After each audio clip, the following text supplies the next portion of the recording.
Hey girls, welcome back to our channel. നമ്മളിന്ന് കാണാൻ പോകുന്നത് മീ ആൻഡ് തീ സീരീസിൻ്റെ second season peach and me ആണ്. സീരീസിൻ്റെ തുടക്കത്തിൽ തന്നെ കാണിക്കുന്നത് പീച്ചാണെങ്കിൽ അവൻ്റെ ഇൻസ്ട്രുമെൻ്റ് എല്ലാം വായിച്ചുകൊണ്ടിരിക്കുകയാണ്. അവൻ്റെ അടുത്തേക്ക് നമ്മുടെ തീ വരുന്നുണ്ട്. തീ ആണെങ്കിൽ പീച്ചിൻ്റെ ഒപ്പം കമ്പനി കൊടുത്തിട്ട് ആ ഇൻസ്ട്രുമെൻ്റ് എല്ലാം വായിക്കുന്നുണ്ട്. ഒരു വോയിസ് ഓവർ നമ്മൾ കേൾപ്പിക്കുന്നുണ്ട്. എന്ത് കാര്യവും നിനക്ക് ഒറ്റയ്ക്ക് ചെയ്യാൻ പറ്റും, പക്ഷെ നീ ഒറ്റയ്ക്ക് ചെയ്യുന്നതിനെക്കാട്ടും അടിപൊളി നമ്മൾ രണ്ടുപേരും കൂടി ഒരുമിച്ച് ചെയ്യുന്നതായിരിക്കും. അത് ഏതൊരു കാര്യത്തിലും അങ്ങനെ തന്നെ ആയിരിക്കും എന്നൊക്കെ പറഞ്ഞിട്ടാണ് ഒരു വോയിസ് ഓവർ കൊടുക്കുന്നത്. ഇതുകൊണ്ട് തന്നെ നമ്മുടെ പീച്ചാണെങ്കിൽ രാവിലെ നേരത്തെ വീട്ടിലേക്കാണ്. കാരണം അവൻ ഒറ്റക്കൊന്ന് കുളിക്കണം. സമാധാനമായിട്ടിരിക്കുന്ന പീച്ച് കണ്ടു തുറന്ന് നോക്കുമ്പോൾ നേരെ ഓപ്പോസിറ്റ് ആയിട്ട് തീ ഇരിക്കുന്നുണ്ട്. തീനോട് ചോദിക്കുന്നുണ്ട്, കുറച്ചു നേരം പോലും നിനക്ക് എന്നെ പിരിഞ്ഞിരിക്കാൻ പറ്റത്തില്ലെന്ന്. ഇല്ല, എനിക്ക് പറ്റത്തില്ല. നമ്മുടെ കല്യാണം കഴിഞ്ഞിട്ട് ഇത്രോ നാളായിട്ട് പോലും ഇത്രോ സെക്കൻഡ് പോലും ഞാൻ നിന്നെ പിരിഞ്ഞെടുത്തിട്ടില്ല എന്ന് പറഞ്ഞിട്ട് ഡ്രാമാറ്റിക് ആയിട്ട് സംസാരിക്കുന്നുണ്ട്. ഡ്രസ്സിംഗ് റൂമിൽ എത്തിയിട്ടും ഡ്രാമാറ്റിക്കിന് യാതൊരു കുറവുമില്ല. അവന്റെ മേത്ത് പീച്ച് എന്നൊക്കെ എഴുതി വെച്ച ഒരു ടൈം കാണുന്നുണ്ട്.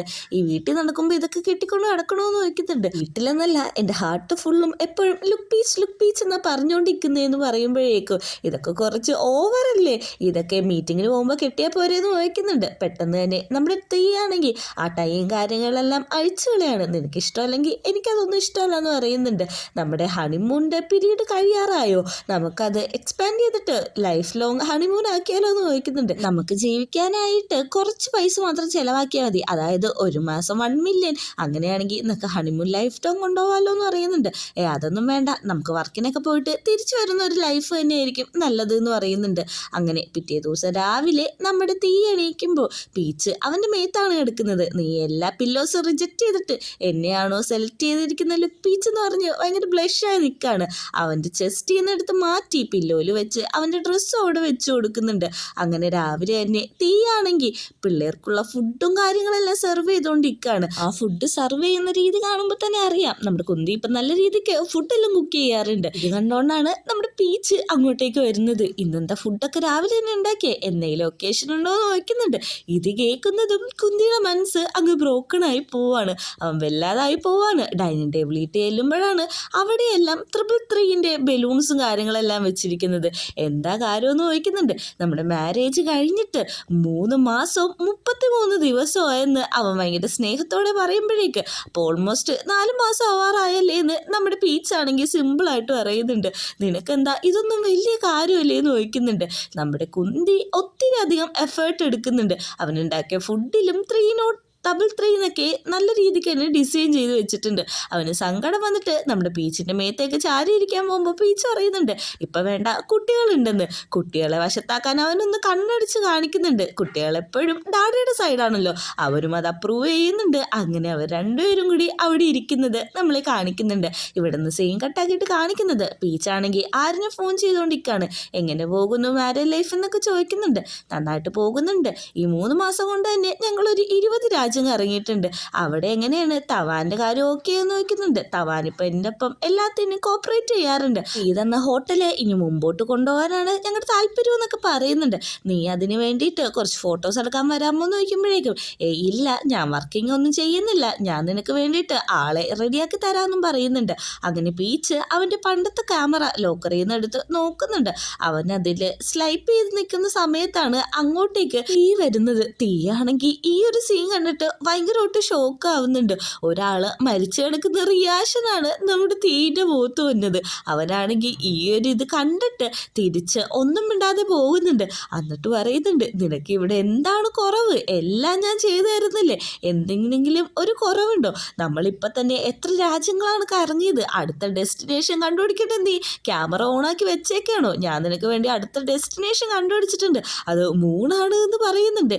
അങ്ങനെ രണ്ടുപേരും കൂടി മൂണിൽ പോയി ഇറങ്ങുന്നതാണ് നമ്മളെ കാണിക്കുന്നത്. അവിടെ വെച്ചിട്ട് കുന്തിയാണെങ്കിൽ നമ്മുടെ പീച്ചിന് ഒരു ഗിഫ്റ്റും കൊടുക്കുന്നുണ്ട്. ഈ കാര്യങ്ങളെല്ലാം നമ്മുടെ പീച്ച് വെറുതെ ഡ്രീം ചെയ്യായിരുന്നു. അവൻ ആ ക്യാമറ അങ്ങനെ തന്നെ തിരിച്ചു വെച്ചിട്ട് തിരിഞ്ഞു നോക്കുമ്പോൾ കുന്തി അവിടെ കിടന്ന് ഉറങ്ങിയിട്ടുണ്ടാവും. അവൻ്റെ കയ്യിൽ കരാട്ട പഠിക്കുന്ന ബെൽറ്റും ഉണ്ടാവുന്നുണ്ട്. അങ്ങനെ രണ്ടുപേരും കൂടി കരാട്ടെ ക്ലാസ്സിന് പോയേക്കാണ്. അവിടെ വെച്ചിട്ട് നമ്മുടെ പീച്ച് പറയുന്നുണ്ട്, എൻ്റെ കുന്തി നീ ഒന്ന് നന്നായിട്ട് ബിഹേവ് ചെയ്യുക, നീ എന്നെ ഒരു ഒപ്പോണൻ്റായിട്ട് കാണ്, നീ ഇങ്ങനെ കിടന്നിട്ടുണ്ടെങ്കിൽ തീയാണെങ്കിൽ ഞാൻ പുതിയ പാർട്ട്ണറെ നോക്കൂ എന്ന് പറയുമ്പോഴേക്ക് അയ്യോ അങ്ങനെയൊന്നും ചെയ്യില്ലേ, അങ്ങനെ ചെയ്തിട്ടുണ്ടെങ്കിൽ എനിക്ക് നല്ല രീതിക്ക് ജലസ് ആവും എന്ന് പറയുന്നുണ്ട്. അന്ന് നീ എന്നെ തിരിച്ചടിക്ക്, കരാറ്റെ നല്ല രീതിക്ക് പഠിക്കണ്ടേ എന്നൊക്കെ ചോദിക്കുന്നുണ്ട്. പെട്ടെന്ന് തന്നെ നമ്മുടെ കുന്തിയാണെങ്കിൽ എന്നോട് ക്ഷമിക്കണോ എന്ന് പറഞ്ഞിട്ട് നമ്മുടെ പീച്ചിനെ തിരിച്ചിടുന്നുണ്ട്. എന്നിട്ട് ചോദിക്കുന്നുണ്ട് ഞാൻ നിന്നെ ഹേർട്ട് ചെയ്തോ, നിനക്ക് കുഴപ്പമൊന്നുമില്ലല്ലോ എന്ന്. ഇത് കാണുന്ന പീച്ച് നന്നായിട്ടൊന്ന് ചിരിക്കുകയാണ്. പീച്ചിനെ ആണെങ്കിൽ കുന്തി നന്നായിട്ട് ഫയറും കാര്യങ്ങളൊക്കെ പഠിപ്പിക്കുന്നുണ്ട്. കാരണം അവൻ്റെ ഒപ്പം നിൽക്കുന്നതുകൊണ്ട് എപ്പോഴാണ് ഇതൊക്കെ ആവശ്യം വരാമെന്ന് അറിയില്ലല്ലോ. പെട്ടെന്ന് തന്നെ നമ്മുടെ തീ പറയാണ് നിനക്ക് നിൻ്റെ ഇഷ്ടപ്പെട്ട ജോലി ഇനി മുമ്പോട്ട് കൊണ്ടുപോവാന്ന്. ഇത് കേൾക്കുന്ന പീച്ച് ഒന്ന് ഷോക്കാവുന്നുണ്ട്. നീ എന്തിപ്പോൾ പറഞ്ഞേ എന്നുള്ള രീതിയിലാണ് നമ്മുടെ പീച്ച് നിൽക്കുന്നത്. രാത്രിയിലത്തെ ഡിന്നറിൻ്റെ സമയത്ത് നമ്മുടെ തീ ആണെങ്കിൽ ഇതിനെപ്പറ്റി സംസാരിക്കുന്നുണ്ട്. നിനക്കെങ്ങനെ മനസ്സിലായി എനിക്ക് വർക്ക് ചെയ്യണമെന്ന്? അതൊക്കെ എനിക്ക് മനസ്സിലായി. നീ അവിടെ ക്യാമറ നോക്കി നിൽക്കുന്ന സമയത്ത് ഞാൻ ഉറങ്ങുമൊന്നും അല്ലായിരുന്നു, ഞാനത് കണ്ടിട്ടുണ്ടായിരുന്നു. അതുമാത്രമല്ല നിനക്ക് ഇഷ്ടപ്പെട്ട കാര്യം നീ എനിക്ക് വേണ്ടിയിട്ട് മാറ്റി വെക്കുന്നത് അത്ര നല്ല കാര്യമൊന്നുമല്ല. പക്ഷെ നമ്മളൊരു 6 മാസത്തെ ഹണിമൂൺ ട്രിപ്പ് പ്ലാൻ ചെയ്തായിരുന്നല്ലോ, അത് കംപ്ലീറ്റ് ചെയ്തിട്ട് പോരേന്ന് ചോദിക്കുന്നുണ്ട്. ഞാനിപ്പോഴും സത്യസന്ധത്തിൻ്റെ കൂടെയാണ് നിന്നിട്ടുള്ളൂ. നിനക്ക് ഞാനൊരു പ്രോമിസ് തന്നിട്ടുണ്ടായിരുന്നു, നിനക്ക് എന്താണ് ആഗ്രഹം അതിൻ്റെ കൂടെയെല്ലാം ഞാൻ നിൽക്കുമെന്ന്. അതുകൊണ്ടും ഇതും എൻ്റെ ഒരു വിഷ് തന്നെയാണ്. നിനക്ക് എന്താണോ ആഗ്രഹം അതിൻ്റെ ഒപ്പം ഞാൻ നിൽക്കും. അങ്ങനെയാണെങ്കിൽ നാളെ തൊട്ട് ഞാൻ ജോബിന് പൊക്കോട്ടെ എന്ന് ചോദിക്കുന്നുണ്ട്. ഇത് കേൾക്കുന്ന തീക്കാണെങ്കിൽ ഭയങ്കര സങ്കടം. ഇവന് ഈ ഒരു ഓഫർ കൊടുക്കണ്ടായിരുന്നു എന്നുള്ള രീതിയിലാണ് തീ ഇരിക്കുന്നത്. വീട്ടിലെത്തിയിട്ട് നമ്മുടെ പീച്ചാണെങ്കിൽ ആരിനെ വിളിച്ച് ഈ കാര്യങ്ങളെല്ലാം പറയുന്നുണ്ട്. നാളെ ഞാൻ ലൊക്കേഷൻ നോക്കാൻ വരുന്നുണ്ടെന്ന്. അകത്ത് തീയാണെങ്കിൽ ഷവർ ഓൺ ചെയ്ത് കരഞ്ഞുകൊണ്ടിരിക്കുകയാണ്. അവൻ്റെ സ്റ്റാഫ് ചോദിക്കുന്നുണ്ട് ഇങ്ങനെ കിടന്ന് കരയാതെ, നിനക്ക് ഇഷ്ടമല്ലെങ്കിൽ ആ കാര്യം പീച്ചിൻ്റെ അടുത്ത് പറഞ്ഞാൽ പോരേന്ന്. അതൊന്നും വേണ്ട, വലുതായ ഒരു മനുഷ്യൻ ഇങ്ങനെ കരയാറൊന്നുമില്ല, കൊടുത്ത വാക്ക് മാറ്റാറുമില്ല എന്ന് പറഞ്ഞിട്ട് പിന്നെയും കരഞ്ഞുകൊണ്ടിരിക്കുകയാണ്. അങ്ങനെ കിടക്കാൻ വരുമ്പോഴേക്കും പീച്ചിൻ്റെ അടുത്ത് കുറച്ച് ഡിസ്റ്റൻസ് ഇട്ടാണ് നമ്മുടെ തീ സംസാരിക്കുന്നത്. അതുകൊണ്ട് തന്നെ ഒരു ഹഗ് കൊടുക്കുന്നുണ്ട്. കാരണം നാളെ ജോലിക്ക് പോവല്ലേ, നീ നേരത്തെ കിടന്ന് ഉറങ്ങിക്കോ എന്നൊക്കെ തീ പറയുന്നുണ്ടെങ്കിലും അവൻ്റെ മനസ്സിൽ നല്ല രീതിക്ക് സങ്കടമുണ്ട്. പിറ്റേ ദിവസം രാവിലെ നമ്മുടെ പീച്ച് റെഡി ആവുന്നതെന്ന് നോക്കിയിട്ട് ഒരു വൈഫിനെ പോലെ തന്നെ തീ നിൽക്കുകയാണ്. നിന്നെ ഞാൻ ഒത്തിരി മിസ് ചെയ്യുമെന്ന് പറയുമ്പോഴേക്ക് ഈ പെർഫ്യൂം അടിച്ചോ, ഇതെൻ്റെ പെർഫ്യൂമാണ്, അപ്പം ഇതിൻ്റെ സ്മെല്ല് കൊണ്ടിട്ട് ഞാനെപ്പോഴും കൂടെ ഉണ്ടാവുന്ന പോലെ നിനക്ക് തോന്നുമെന്ന് പറയുന്നുണ്ട്. അവൻ പോകുമ്പോൾ തന്നെ നമ്മുടെ തീ ആണെങ്കിൽ ഗൂഗിൾ ചെയ്യാണ്, അതായത് ഒരു ലോങ് ഡിസ്റ്റൻസ് റിലേഷൻഷിപ്പിൽ എന്തൊക്കെ പ്രശ്നം വരുമെന്ന്. എത്ര വർഷത്തേക്കാ ലോങ് ഡിസ്റ്റൻസ് എന്ന് ഗൂഗിൾ ചോദിക്കുമ്പോഴേക്ക് 8 അവറാന്ന് പറയുന്നുണ്ട്. അതൊന്നും ഒരു ഡിസ്റ്റൻസേ അല്ല എന്ന് പറഞ്ഞിട്ട് നമ്മുടെ ഗൂഗിൾ വരെ അവന് ട്രോളുന്നുണ്ട്. അങ്ങനെ തിരിച്ചിറങ്ങുന്നുണ്ട്. നീ പോയിട്ട് വാ, ഞാൻ പിള്ളേരെയൊക്കെ നല്ല രീതിക്ക് നോക്കിക്കോളാന്ന് തീ പറയുന്നുണ്ട്. എനിക്ക് വേണ്ടിയിട്ട് അച്ഛനെ നല്ല രീതിക്ക് നോക്കിക്കോളണമെന്ന് പീച്ചും കുട്ടികളോട് പറയുന്നുണ്ട്. അങ്ങനെ പോകാൻ നിൽക്കുമ്പോഴാണ് അങ്ങോട്ടേക്ക് മൂക്ക് കയറി വരുന്നത്. മൂക്കിനെ കാണുന്നതും തീ ചോദിക്കുന്നുണ്ട് നിനക്ക് ഞാൻ 10 വർഷത്തേക്ക് റിട്ടയർമെൻറ്റ് എന്നല്ലേ, പിന്നെ നീ എന്തിനും ഇങ്ങോട്ട് കയറി വന്നതെന്ന് ചോദിക്കുമ്പോഴേക്ക് അവൻ ഒറ്റക്കല്ലാന്ന് പറഞ്ഞിട്ട് അങ്ങോട്ടേക്ക് റോമും വരുന്നുണ്ട്. എന്താ കാര്യമെന്ന് നമ്മുടെ തീ മൂക്കിനോട് ചോദിക്കുന്നുണ്ട്. അത് വേറൊന്നുമല്ല, ബോസ് പുതിയ ഷെഡ്യൂളൊക്കെ പബ്ലിഷ് ചെയ്തു, പുതിയ മീറ്റിങ്ങും കാര്യങ്ങളൊക്കെ അടുത്ത ദിവസം തന്നെ അറേഞ്ച് ചെയ്തിട്ടുണ്ട്. പക്ഷെ നീ ഇങ്ങനെ ഞാൻ ബോസ് ആയിട്ടുള്ള രീതിയിൽ എന്നോട് സംസാരിക്കുകയാണെങ്കിൽ നീ എന്നോട് സംസാരിക്കണ്ടെന്ന് കുന്തി പറയുമ്പോഴേക്ക് ബഡീന്ന് വിളിച്ചിട്ടാണ് നമ്മുടെ മൂക്ക് സംസാരിക്കുന്നത്. അവർ രണ്ടുപേരും കൂടി സംസാരിക്കുന്നുണ്ട്. നീ ടെൻഷനൊന്നും അടിക്കണ്ടടാ, അതിൻ്റെ കാര്യമല്ല ഞാൻ നോക്കിക്കോളാന്ന് തീ നമ്മുടെ മൂക്കിന് ഉറപ്പും കൊടുക്കുന്നുണ്ട്. അങ്ങോട്ടേക്ക് നമ്മുടെ റൂം വന്നിരിക്കുന്നുണ്ട്. നിങ്ങൾ കാരണം എൻ്റെ ഹണിമൂണാണ് പോയെന്ന് പറഞ്ഞിട്ട് അവനും ദേഷ്യപ്പെട്ടിരിക്കുമ്പോഴേക്കും നോക്കാണെങ്കിൽ അത് സെറ്റാക്കിക്കോളാന്നും പറയുന്നുണ്ട്. അങ്ങനെ നമ്മുടെ പീച്ചാണെങ്കിൽ വേണ്ട ഫോട്ടോസും കാര്യങ്ങളൊക്കെ എടുക്കുന്നുണ്ട്. ഇപ്പോൾ ഇങ്ങനെയുണ്ട് തവാൻ്റെ കാര്യമെന്ന് അവനൊന്നും കൂടി ചോദിക്കുന്നുണ്ട്. അവനിപ്പോൾ ഭയങ്കര ജെൻറ്റിൽഡാണ്, പാവമാണ്, പക്ഷേ ഒന്നും കൂടി അവൻ്റെ കാര്യത്തിൽ എനിക്ക് ആലോചിക്കാനുണ്ടെന്ന് പറയുന്നുണ്ട്. തവാനാണെങ്കിൽ അവിടെ ഫുഡ് കാര്യങ്ങളൊക്കെ കൊണ്ടുവന്ന് വെക്കുന്നുണ്ട്. വരാൻ പറഞ്ഞ കാര്യത്തിനോട് നമ്മുടെ പീച്ചും യോജിക്കുന്നുണ്ട്. അങ്ങനെ ഇവിടുന്ന് സീൻ കട്ടാക്കിയിട്ട് നമ്മളെ കാണിക്കുന്നത് നമ്മുടെ റോമിനെയാണ്. റോമാണെങ്കിൽ ഓരോ കാര്യങ്ങൾ പറഞ്ഞുകൊണ്ടിരിക്കുകയാണ് അവർ ടൂറ് പോയതിനെയൊക്കെ പറ്റിയിട്ട്. പക്ഷേ എനിക്ക് വർക്കൊന്നും ചെയ്യാതെ വെറുതെ ഇരിക്കുന്നത് ഇഷ്ടമെന്ന് റോം അറിയുമ്പോഴേക്ക് എല്ലാം സെറ്റാക്കാമെന്ന് നമ്മുടെ മോക്കും ഉറപ്പ് കൊടുക്കുന്നുണ്ട്. അവരുടെ ആ ടോക്ക് ചെറിയൊരു കിസ്സിലേക്കും മുമ്പോട്ട് പോകുന്നുണ്ട്. ഇവിടുന്ന് സീൻ കട്ടാക്കിയിട്ട് പീച്ചിൻ്റെ തീൻ്റെ ഒരു വീഡിയോ ആണ് കാണിക്കുന്നത്. അവർ ഇംഗ്ലണ്ടിലൊക്കെ പോയപ്പോഴേക്കും അവിടുന്ന് ഒരാൾ ഒരു ലവ് ലെറ്റർ പോലെ വായിച്ചു കൊടുക്കുന്നുണ്ട്. ഇതെല്ലാം നമ്മുടെ തീ അറേഞ്ച് ചെയ്തതാണ്. ഇവരെ ഹണിമൂൺ പോയ സമയത്ത് എടുത്ത ഓരോ വീഡിയോ ക്ലിപ്സാണ് അവൻ കണ്ടുകൊണ്ടിരിക്കുന്നത്. അങ്ങനെ യൂറോപ്പിൽ പോയപ്പോഴും അവിടെ നടന്ന കാര്യങ്ങളെല്ലാം നമ്മുടെ തീ കണ്ടുകൊണ്ടിരിക്കുന്നുണ്ട്. ഇതെല്ലാം കണ്ട് സങ്കടപ്പെട്ടിരിക്കുന്ന തീൻ്റെ അടുത്തേക്ക് അവൻ്റെ മോൾ ഓടി വരാണ്. ഡാഡി ഞാൻ നന്നായിട്ട് ഒരു പിക്ചർ വരച്ചിട്ടുണ്ടെന്ന് പറഞ്ഞിട്ട് ഒരു പിക്ചർ വന്ന് കാണിക്കുന്നുണ്ട്. ഇത് കണ്ടിട്ടും നമ്മുടെ തീക്ക് വലിയ സന്തോഷമൊന്നുമില്ല. പീച്ചിൽ മിസ് ചെയ്യുന്നുണ്ടോ എന്ന് ചോദിക്കുന്നുണ്ട്. ആന്ന് പറയുമ്പോഴേക്ക് എന്നാൽ പിന്നെ എന്തിനാണ് ഇങ്ങനെ മിസ് ചെയ്തിട്ടൊക്കെ ഇരിക്കുന്നത്, അവനെ അങ്ങ് ഫോൺ ചെയ്താൽ പോരെന്ന് ചോദിക്കുന്നുണ്ട്. ഈ ഐഡിയ അവൻ ഒത്തിരി ഇഷ്ടപ്പെട്ടു. അതുകൊണ്ട് തന്നെ വിളിക്കാൻ ഫോൺ എടുക്കുന്നുണ്ട്. ഫോൺ എടുത്തിട്ട് കുട്ടീനോട് അവിടുന്ന് പൊക്കോന്ന് കാണിക്കുന്നുണ്ട്. അങ്ങനെ വിളിച്ചു നോക്കുമ്പോൾ തന്നെ നമ്മുടെ പീച്ച് ഫോൺ എടുക്കുന്നുണ്ട്. എന്താ എന്നെ മിസ് ചെയ്തോന്ന് ചോദിക്കുന്നുണ്ട്. മിസ് ചെയ്യാനോ? ആര്? ഞാനോ എന്നുള്ള രീതിയിലാണ് നമ്മുടെ തീ സംസാരിക്കുന്നത്. ഞാൻ നിന്നെ മിസ് ചെയ്തിട്ടൊന്നും വിളിച്ചല്ല. നമ്മുടെ മോളാണെങ്കിൽ ഒരു പടം വരച്ചു, അത് കാണിക്കാൻ വേണ്ടി വിളിച്ചാന്ന് പറഞ്ഞിട്ട് ആ ടെഡി ബിയറിൻ്റെ പടം കാണിച്ചു കൊടുക്കുന്നുണ്ട്.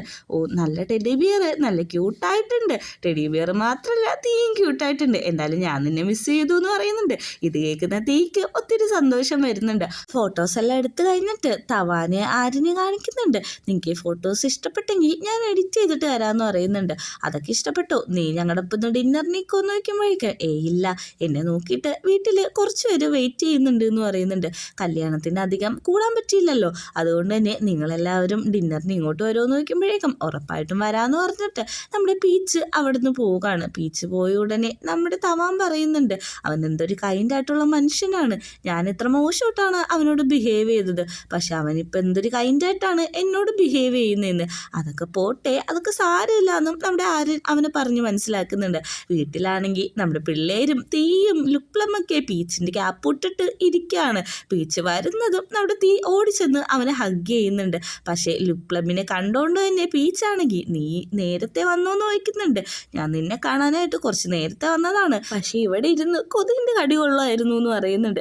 നമ്മുടെ പീച്ചാണെങ്കിൽ എല്ലാവരും തലയിൽ ഒന്ന് ടാപ്പ് ചെയ്ത് കൊടുക്കുന്നുണ്ട്. പക്ഷേ നമ്മുടെ തീൻ്റെ തലയിൽ മാത്രം ടാപ്പ് ചെയ്തില്ല. അതവന് ഒരു ഹാർട്ട് ബ്രേക്ക് തന്നെയായിരുന്നു. അവനാണെങ്കിൽ സ്വന്തം തല ടാപ്പ് ചെയ്ത് സങ്കടപ്പെട്ട് അവിടെ നിൽക്കുകയാണ്.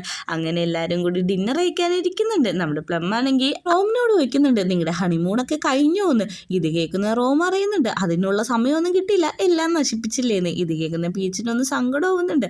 അങ്ങനെ മാറി നിന്ന് സംസാരിക്കുന്നുണ്ട്.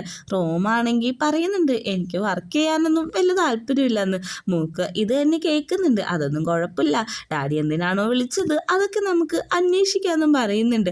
നമ്മുടെ തേയിൻ്റെ അടുത്ത് പീച്ച് പറയുന്നുണ്ട്, എന്തിനാണ് അവരിപ്പം ഇങ്ങോട്ട് വിളിപ്പിച്ചത്, അവർ നല്ല ലൈഫിൽ മുമ്പോട്ട് വെക്കോളില്ലേന്ന്. അത് ഞാനല്ലല്ലോ, അച്ഛനല്ലേ വിളിപ്പിച്ചത് എന്ന് പറയുന്നുണ്ട്. പിറ്റേ ദിവസം രാവിലെ മൂക്ക് അവൻ്റെ ജോലി ഏറ്റെടുത്ത് അങ്ങോട്ടേക്ക് ചെന്ന് നിൽക്കുമ്പോൾ തന്നെയാണ് തീക്ക് വേണ്ടിയിട്ടുള്ള പുതിയ സെക്യൂരിറ്റി വരുന്നത്. ഇവളുടെ പേരാണ് മീര. അവൾ വരുമ്പോഴേക്കും നമ്മുടെ മൂക്കൊന്ന് നോക്കുന്നുണ്ട്.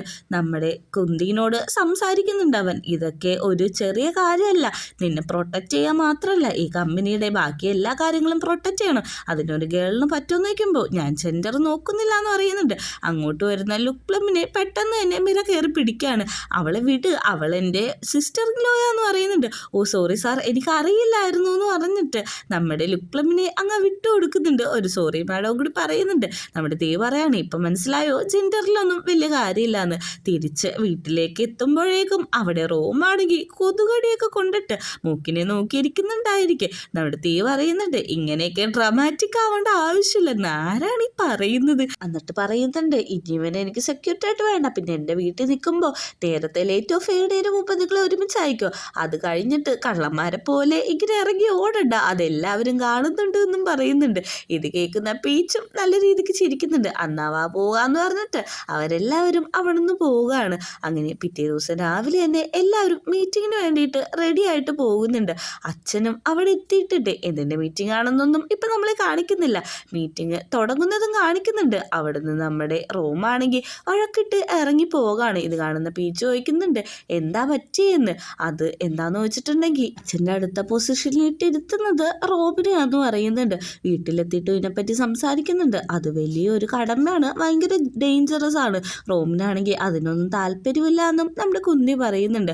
അങ്ങനെ അവർ സംസാരിച്ച് അത് ഒരു ഇൻറ്റിമേറ്റ് സീനിലേക്ക് മാറാണ്. പെട്ടെന്ന് തന്നെ നമ്മുടെ തീക്കാണെങ്കിൽ ഒരു പാട്ടിൻ്റെ റിലിക്സ് കിട്ടിയെന്ന് പറഞ്ഞ് പോകാൻ നിൽക്കുമ്പോഴേക്കും, അതൊക്കെ നീ മനസ്സിൽ തന്നെ വെച്ചോ, മറന്നു കളയണ്ട, അതിനെപ്പറ്റി നാളെ ഓർക്കാന്ന് പറഞ്ഞിട്ട് പീച്ചാണെങ്കിൽ പിന്നെ അവനെ തിരിച്ച് ബെഡിൽ തന്നെ വലിക്കുന്നുണ്ട്.